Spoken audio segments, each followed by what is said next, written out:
So boiler is an engineering device which generates steam at constant pressure. जैसा कि आप जानते हैं कि हम एक पावर प्लांट में देखा जाए तो पावर प्लांट की साइकिल में बॉयलर सबसे मेन इक्विपमेंट होता है, जिसका काम होता है वाटर को स्टीम में कन्वर्ट करना।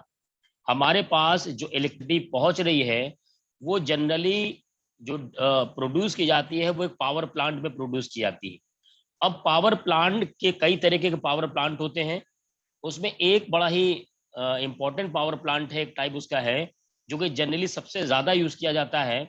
वो होता है जिसमें पहला इक्विपमेंट होता है बॉयलर, उसके बाद उसमें टरबाइन एंड उसके बाद कंडेंसर लगा होता है और उसके बाद उसमें एक पंप लगा होता है। तो ये चार मेन कंपोनेंट्स होते हैं पावर प्लांट के। उस पावर प्लांट में सबसे मेन और सबसे फर्स्ट कंपोनेंट होता है वो तो बॉयलर। तो बॉयलर का बेसिक वर्क है वाटर को स्टीम में कन्वर्ट करना। और इसके अगर बनावट की बात की जाए तो it is a closed vessel, एक बंद टाइप का वेसल होता है, generally made of steel in which vaporization of water takes place. तो स्टील का एक वेसल होता है, कंटेनर होता है जिसमें वाटर फिल्ड होता है और वहीं पर उसका वेपोराइजेशन होता है, स्टीम में कन्वर्ट होता है। हीट रिक्वायर्ड फॉर वेपोराइजेशन में be provided by the combustion of fuel in furnace. तो वाटर को स्टीम में कन्वर्ट करने के लिए, उसके वेपोराइजेशन के लिए हमें जिस हीट की जरूरत पड़ेगी वो हीट कंबशन ऑफ फ्यूल के जरिए से हमें किसी फर्नेस के थ्रू मिल सकता है, या फिर किसी इलेक्ट्रिकल फर्नेस हो जिसमें इलेक्ट्रिसिटी के थ्रू हमें वो हीट मिल जाए, या आइदर हम उसे एक न्यूक्लियर रिएक्टर से भी रिसीव कर सकते हैं क्योंकि न्यूक्लियर रिएक्टर में लार्ज अमाउंट ऑफ प्रोड्यूस होता है, या फिर कहीं से हॉट एग्जॉस्ट गैसेस अगर आ रही हो, या हमारे पास जो सबसे एक बहुत ही बड़ा रिसोर्स है हीट का वो है सोलर रेडिएशन। सोलर रेडिएशन से भी जो हीट मिलेगी हम उसे भी यहाँ पर यूज कर सकते हैं for the conversion of water into steam.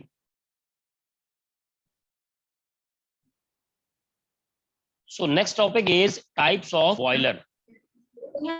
Basically जो बॉयलर्स होते हैं उनका क्लासिफिकेशन कुछ अलग अलग बेसिस पर होता है। फर्स्ट ऑफ ऑल अगर एक क्लासिफिकेशन देखा जाए तो बेस्ड अपॉन ट्यूब कंटेंट, सबसे मेन इंपॉर्टेंट क्लासिफिकेशन यही है जिसकी बेसिस पर इसे दो ग्रुप में डिवाइड किया गया, fire tube boiler and water tube boilers. अब ये सबसे इंपॉर्टेंट है इसलिए इसको जरूरी से समझ लीजिए कॉन्सेंट्रेट करके कि फायर ट्यूब बॉयलर्स क्या होते हैं। जो हम फ्यूल का कंबस्शन करते हैं, फ्यूल जलाते हैं, उससे हमें जो हीट मिलती है वो हीट हॉट फ्लू गैसेस के फॉर्म में मिलती है, यानी कंबस्शन के बाद हमें मिलेगा हॉट फ्लू गैसेस। अब इस हॉट फ्लू गैसेस से ही हीट ट्रांसफर होगा वाटर को। अब अगर इस हॉट फ्लू गैसेस को हम ट्यूब के अंदर फ्लो करते हैं तो वो कहलाता है फायर ट्यूब बॉयलर। यानी फायर ट्यूब बॉयलर्स वो बॉयलर हैं जिसमें हॉट फ्लू गैसेस ट्यूब के अंदर फ्लो करती हैं। इसके एग्जांपल्स में Lancashire boiler, locomotive boiler, Cornish boiler, Cochran boiler etcetera. इसका जस्ट अपोजिट होता है वाटर ट्यूब बॉयलर कि इसमें ट्यूब के अंदर हॉट फ्लू गैसेस फ्लो नहीं करती बल्कि ट्यूब के अंदर वाटर फ्लो करता है और उसके सराउंडिंग में हॉट फ्लू गैसेस फ्लो करती हैं। इसको कहते हैं वाटर ट्यूब बॉयलर। अब वाटर ट्यूब बॉयलर के जो एग्जांपल्स हैं, Babcock Cox boiler, Stirling boiler, Lamont boiler, Benson boiler etcetera. Next जो क्लासिफिकेशन है वो based on type of firing employed, यानी फायरिंग किस तरीके से की जा रही है, कंबशन किस तरह गुजरा। तो एक होता है एक्सटर्नली फायर्ड बॉयलर, यानी कंबशन बॉयलर के पार्ट में ना होकर के एक अलग जगह करते हैं। उसके एग्जांपल में वही लंकाशायर बॉयलर, यानी Lancashire boiler externally fired boiler भी है और वो फायर ट्यूब बॉयलर भी है। एक्सटर्नली फायर्ड बॉयलर में आएगा locomotive boiler. Internally fired boiler जो कि बॉयलर के कंपाउंड में ही उसकी फायरिंग होती है फ्यूल की, वो होता है Babcock Wilcox boiler and Cochran boiler. Next classification है based upon utility of boiler, कि उस बॉयलर को हमें किस तरीके से यूज करना है। तो एक बॉयलर होता है स्टेशनरी बॉयलर, जो कि हमेशा एक जगह रखे रहते हैं, और कुछ बॉयलर्स हैं जैसे हम एक जगह से दूसरी जगह इजीली ट्रांसफर कर सकते ले जा सकते हैं, वो कहलाते हैं पोर्टेबल बॉयलर। जैसे कि आप देखते होंगे इलेक्ट्रिसिटी के फ्लो के लिए हमारे पास जो ट्रांसफार्मर होते हैं, कुछ ट्रांसफार्मर क्या होते हैं मोहल्ले में कॉलोनी जगह रखे होते हैं, और कुछ क्या होते हैं एक जगह से दूसरी जगह ट्रेवल कर सकते हैं लाते हैं। तो जो ट्रेवल कर सकते हैं वो पोर्टेबल बॉयलर हो गए, और जो एक जगह फिक्स होते हैं वो स्टेशनरी बॉयलर है। ऐसे ही हमारे पास एटीएम मशीन आ चुकी है पैसे के लिए, वो भी स्टेशनरी होती हैं और पोर्टेबल भी होती हैं। नेक्स्ट जो क्लासिफिकेशन है वो है based upon orientation of boiler, यानी बॉयलर को किस तरीके से रखा गया है। तो ये 3 कैटेगरी में है, vertical boiler, horizontal boiler and incline boiler. तो ये तो उसकी पोजीशन के बेसिस पर क्लासिफिकेशन किया गया है, लेकिन जो सबसे मेन इंपॉर्टेंट क्लासिफिकेशन है वो है बेस्ड अपॉन ट्यूब कंटेंट, यानी fire tube boilers and water tube boiler. अब एक और क्लासिफिकेशन है वो है बेस्ड ऑन सर्कुलेशन, कि यानी वहां पर हम जो हॉट फ्लू गैसेस हैं उनको किस तरीके से सर्कुलेट कर रहे हैं। उसका सर्कुलेशन के 2 बेसिस हैं, एक है नेचुरल सर्कुलेशन बॉयलर और दूसरा होता है forced circulation boiler. Natural circulation boiler का मतलब ये हुआ कि वहां पर जो हॉट फ्लू गैसेस है वो नेचुरल ड्रॉट प्रोड्यूस करके, यानी प्रेशर डिफरेंस क्रिएट करके हम वहां पर उस हॉट फ्लू गैसेस को फ्लो कराते हैं। और दूसरा फोर्स सर्कुलेशन बॉयलर हुआ कि या तो हम किसी तरीके से उसको सक करके या फोर्स करके मतलब कोई फैन लगा दिया, एग्जॉस्ट फैन लगा दिया, उस तरीके से हॉट फ्लू गैसेस को हम वहां पर फ्लो कराते हैं। तो ये तो हो गया हमारा क्लासिफिकेशन ऑफ बॉयलर। अब एक और मेन इंपॉर्टेंट टॉपिक है वो है comparison between fire tube boiler and water tube boiler, जिसको मैंने अभी आपको जस्ट समझाया था। वो जो मैंने क्लासिफिकेशन पढ़ाया था अभी जो बताया, वो सबसे मेन इसमें डिफरेंस है कि फायर ट्यूब बॉयलर वो बॉयलर होते हैं जिसके अंदर ट्यूब के अंदर हॉट फ्लू गैस फ्लो करती हैं, और वाटर ट्यूब बॉयलर वो बॉयलर है जिसमें ट्यूब के अंदर वाटर फ्लो करता है। अब इसमें और भी इसमें कंपैरिजन कर सकते हैं, जो कि बड़ा टेक्निकल कंपैरिजन हमें पढ़ना है।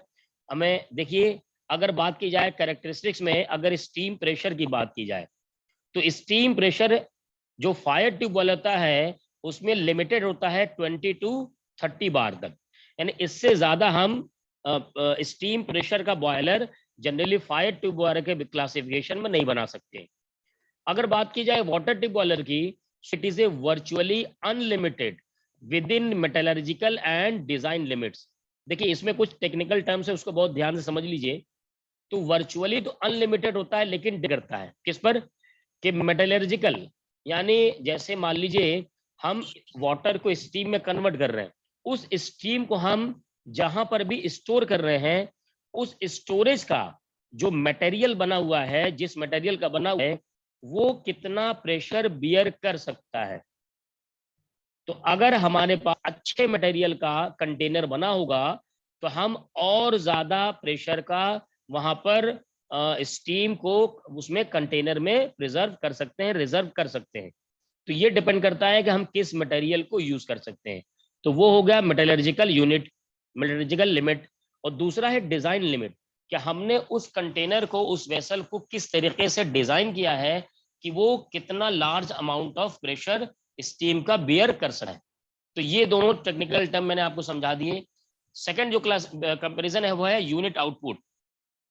तो जो फायर ट्यूब बॉयलर है वो limited to about 20 megawatt with in design limit, यानी कि 20 मेगावाट आउटपुट का हम कहते हैं यहाँ पर यूनिट आउटपुट मिल सकता है, लेकिन वो भी डिजाइन लिमिट पर डिपेंड करता है।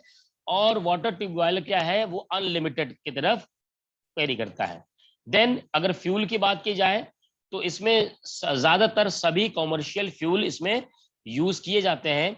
और वाटर ट्यूब बॉयलर में भी क्या होता है कि करीब करीब सभी जो फ्यूल्स होते हैं वो यूज किए जाते हैं। Any fuel can be use, also the furnace size is large, है ना। तो इसमें क्या होता है, फर्नेस का साइज बहुत लार्ज हो जाता है, तो लार्ज अमाउंट में हमें हीट भी प्रोड्यूस इजिली कर सकते हैं।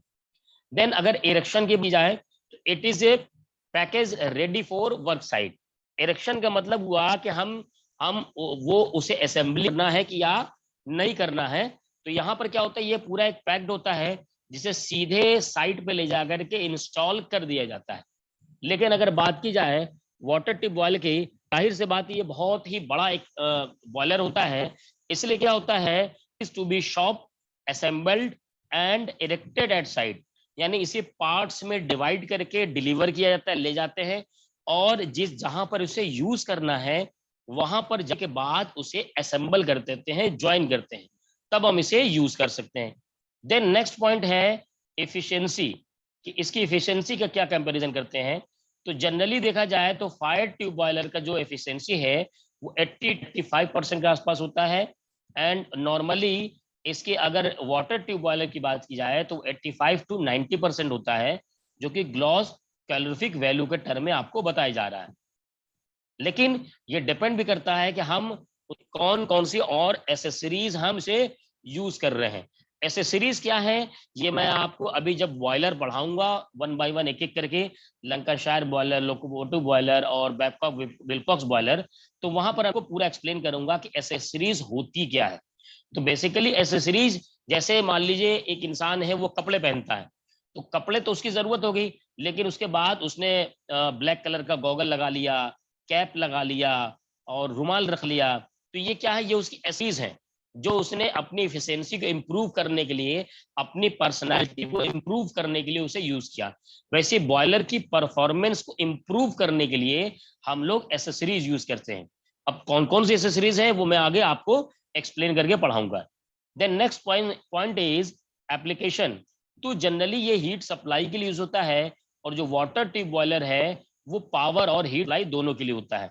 लेकिन ये जैसे मैंने कहा fire tube boiler generally heat supply के लिए यूज होता है, ऐसा नहीं है, बल्कि इसे आमतौर पर हम इसे उस पावर के लिए भी यूज करते हैं, लेकिन चूंकि बहुत कम पावर इसे डेवलप्ड होता है इसलिए इसे यूज नहीं करते। Then last point is inspection required. तो हमें टाइम टू टाइम एक पीरियोडिक में जल्दी जल्दी क्या करना पड़ता है, फायर ट्यूब बॉयलर का इंस्पेक्शन करना पड़ता है। लेकिन अगर इनके इंस्पेक्शन की बात की जाए वाटर ट्यूब बॉयलर की, तो इनका इंस्पेक्शन जो होता है as compare to fire tube boiler वो कम किया जाता है, और ज्यादा लंबे पीरियड के बाद इनका इंस्पेक्शन करना पड़ता है। तो जाहिर सी बात है कि जल्दी जल्दी अगर आप इंस्पेक्शन नहीं करना पड़ रहा, इसका मतलब आपको जो मेंटेनेंस की कॉस्ट है वो कम लगेगी। तो सही मायने में देखा जाए तो वाटर ट्यूब बॉयलर एक बेटर परफॉर्मेंस प्रोड्यूस करता है as compare to fire tube boiler.